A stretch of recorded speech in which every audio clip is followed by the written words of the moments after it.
What's up everyone, it's Andy here and welcome to my Game Week 2 preview, which follows on from the Game Week 1 review that I did last night. Aim is to do both of these videos now every week, so a review of the week that's just gone and a preview of the following week, just looking at my team basically.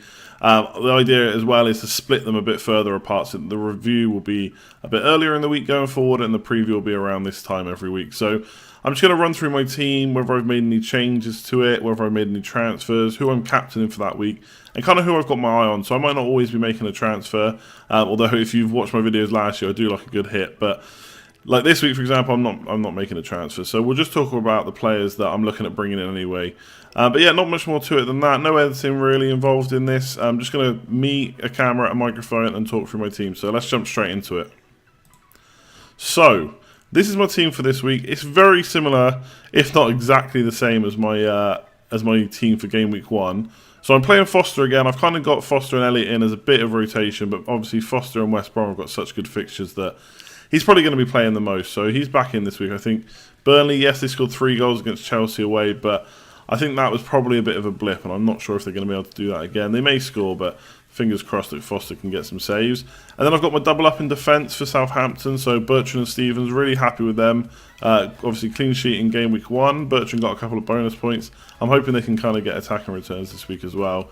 And Charlie Daniels, I'm expecting something from him this week. He didn't do too well for me in Game Week 1, only got 2 points, but at home to Watford, we'll have to see whether they bring Gray in and start him from the beginning, but I'm not sure they've got enough there to cause Bournemouth too much trouble. So I'm hoping even if Daniels doesn't get the clean sheet that maybe he can get some attacking returns.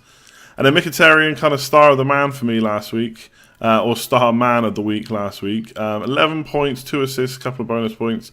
Obviously hoping they can replicate that. I think there's going to be a lot of eyes on Man United this week. First away game of the season. Obviously, we've seen what they could do against West Ham. Swansea didn't look great against Southampton last week, but obviously they didn't concede, which is good for them. But we need to see if Man United can do it away from home, whether Mkhitaryan and Lukaku can link up again. So all eyes on him. I think he's going to do well again. At least I've got my fingers crossed for that.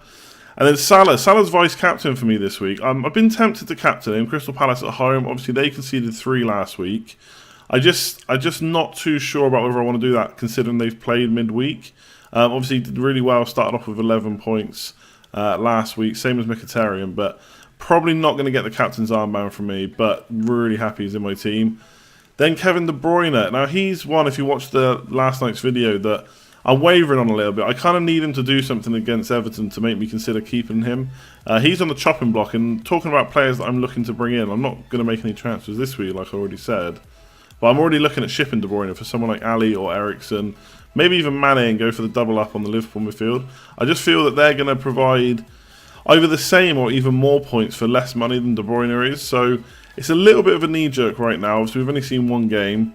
The beauty of waiting to not bring in another Spurs player this week is we'll get to see them at Wembley, albeit against Chelsea. So we'll see how that affects them.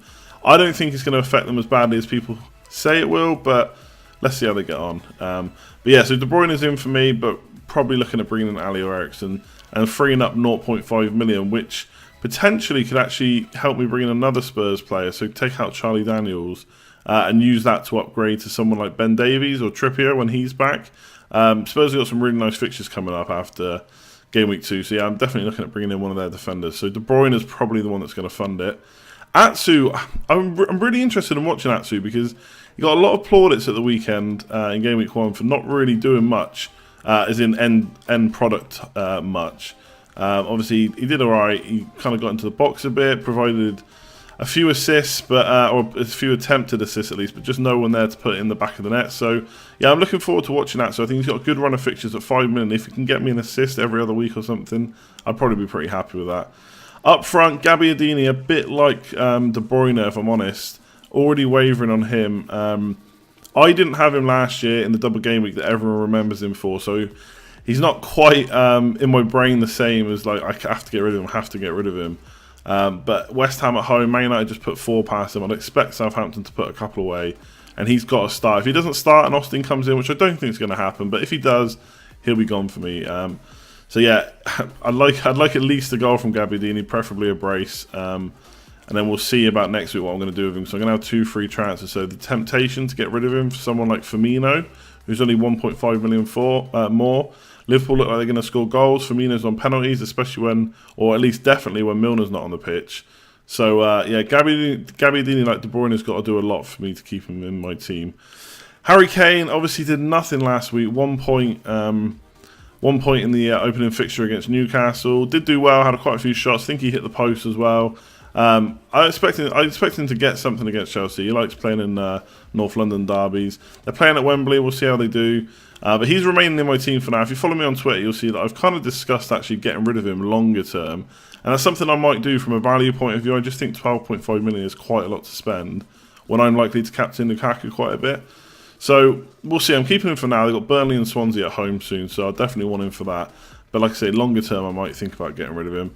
And then we come to the main man, Lukaku. 2 goals in the opening fixture. Some people would say don't captain him because he's not going to do that again. But I think just for kind of ownership and being a Man United supporter, I'm a little bit biased if I'm honest. But I think he can do the business. So he's got my captain. I think Swansea conceded a lot of chances against Southampton last week. And I'm hoping if he doesn't get a brace, fair enough, but maybe a goal and assist. Man United look pretty good, so hopefully they can carry it away from home. So yeah, that's my team for Game Week 2. Obviously, I've not made any transfers. There's a couple of players I'm looking at. I think Spurs midfield, Liverpool midfield are really good. Firmino up front.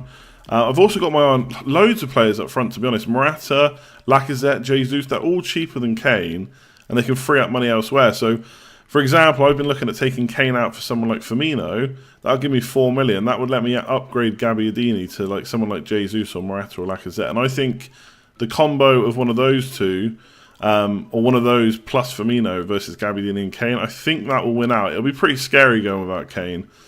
But that's kind of in my thinking right now. So let me know in the comments below what you think of my team. What are you doing with your team? Are you making any transfers this week? If you enjoyed the video, obviously give it a thumbs up. It's really appreciated. And if you're new around here, hit that sub button. This is kind of what you can expect from the previews every week. And like I said, next week I'll do the review a bit earlier. But yeah, like, comment, subscribe, all that good stuff. And I'll catch you next time. Cheers.